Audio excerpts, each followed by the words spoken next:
Hi, everyone. Thank you for having me. I'll be sure to keep it 10 minutes. So good morning, and thank you for the invitation. I'm Vanessa Lacayo. I'm the co-founder and COO of Novasensa, and it's a privilege to be here today at the Global Sustainability Summit. The summit is special because it brings together people from the academic, government, and innovations and industry together and under one shared mission, which is building a sustainable and healthy future for all. My talk today focuses on how India can achieve sustainable growth through smarter use of resources we already have and through smarter recycling of the resources we urgently need for a clean energy future. So let me begin with something personal. I was born and raised in Miami, Florida, and I would spend long periods in Nicaragua, which is where my family is from. And every year I would see the same story many of you see here: more pollution, more waste, and nature slowly losing its voice. And when I came to India for the first time in 2019, something shifted in me.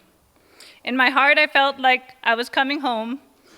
There was a warmth and a resilience and a sense of purpose in this country that is very rare. I'm standing here today in front of you in a sari because the work is deeply personal for me, and I want to contribute meaningfully to India's sustainable future.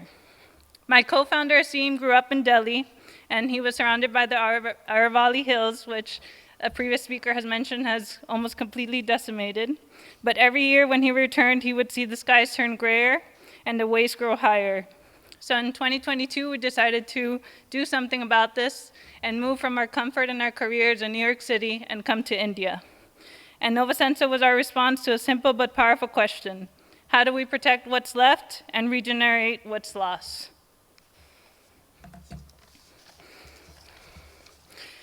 Novasensa is a research-driven deep tech company focused on accelerating India's transition toward a circular economy. We work across two verticals that may seem very different at first glance, but are deeply connected to India's future. The first is indigenizing dry coal beneficiation, and the second is a clean AI-enabled hydrometallurgy, recycling of e-waste and lithium-ion batteries. India will continue to rely on coal in the coming decades, and at the same time, India needs critical minerals to power its renewable energy ambitions.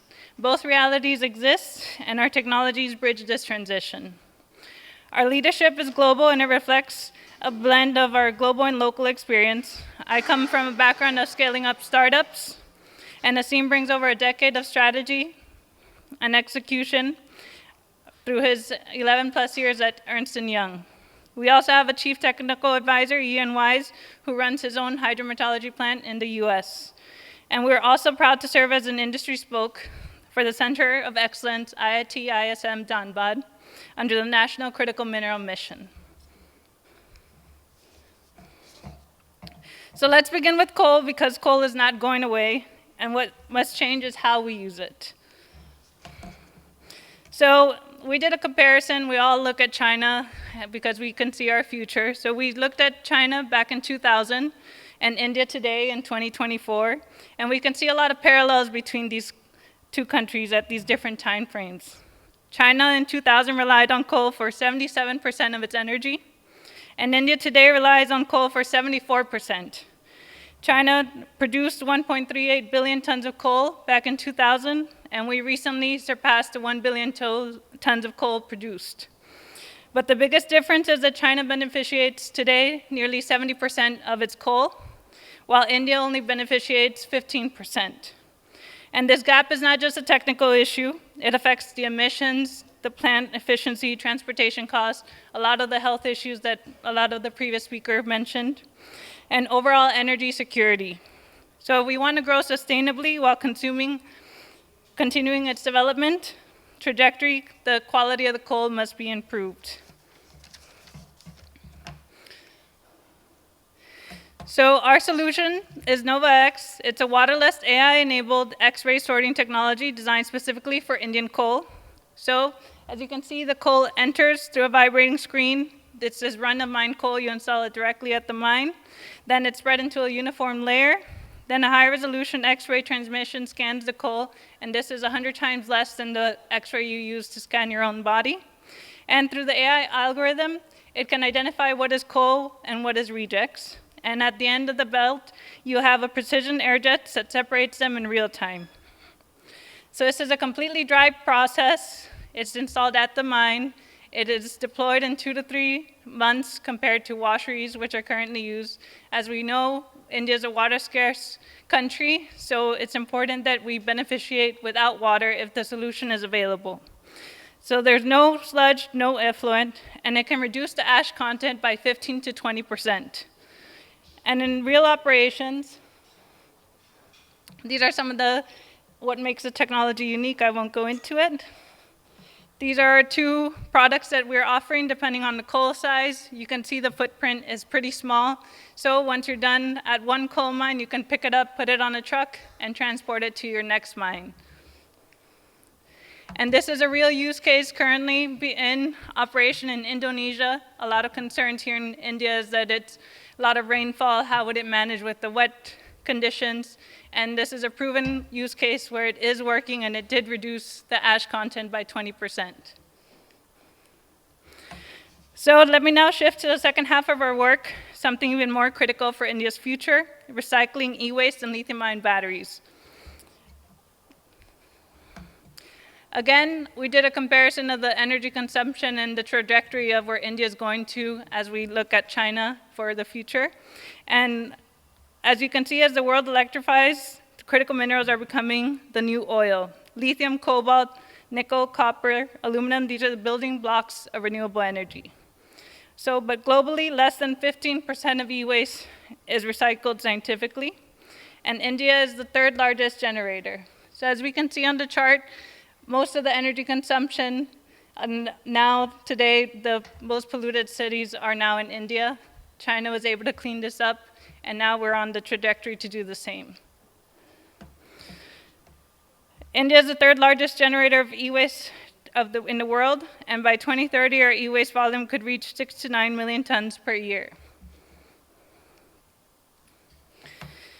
So how are we different than other recyclers? As some previous speaker said, we don't want to solve a problem by creating another problem. So our solution is completely closed loop hydrometallurgy. There's no discharge, there's no burning through our solution. Most recyclers today, even though they're considered recyclers, they only do up to the first portion of the mechanical separation. This is to produce the black mass, which contains all the valuable metals. Black mass is what happens when you shred the battery, and this is the output of it. So this black mass is currently being exported out of the country, and this means that India is losing its very critical minerals that it needs for its clean energy mission. Recently, India introduced licensing for black mass exports. There was a recent publication that 4 large exports were stopped, which is heading in the right direction, but licensing is still not a complete ban, and I urge the government of India to completely ban all black mass to leave the country, and as we build our refining capacities, we can still stockpile the black mass and get to that level where we extract the critical minerals that we much need. Our approach is a little different, so we don't stop at the shredding. We do the complete closed-loop hydrometallurgical process from solvent extraction to electrowinning. And we have focused not only on lithium-ion batteries and all types of lithium-ion batteries from LFP, LCO, to printed circuit boards, which are what you find in your laptops, all the components of printed circuit boards. And recently, we have also focused on the AA and AAA batteries, which you find in your remote at home. It actually contains zinc and manganese. And we're in the process of focusing on the rare earth magnets, especially with our Center of Excellence partners. So we have documented over 500 lab experiments and are filing our first patent, and our vision is very clear. India should become a leader, not just in collecting waste, but in extracting the full value from it. And before I close, I just want to speak about something very close to my heart. Several presentations mentioned that it's important for the next generation who will take the baton from us to be the green leaders of tomorrow. So that is why I've launched the Sustainability Fellowship, which will be driven by young people, their ideas, their creativity, their courage. The purpose is to educate, engage, and empower students across India. Our goal is simple. If we want a green future, we must build green thinkers. And we're having our inaugural webinar tomorrow, and we'll be hosting several in-person seminars at several of the universities in the upcoming weeks.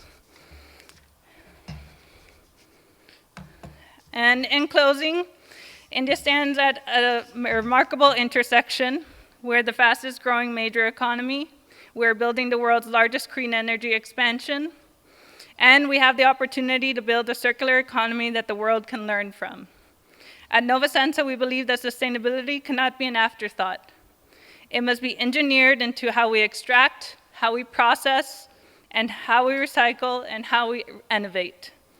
Thank you for giving me this opportunity to share our work, and I look forward to collaborating with many of you as we build a cleaner and more self-reliant India. Thank you.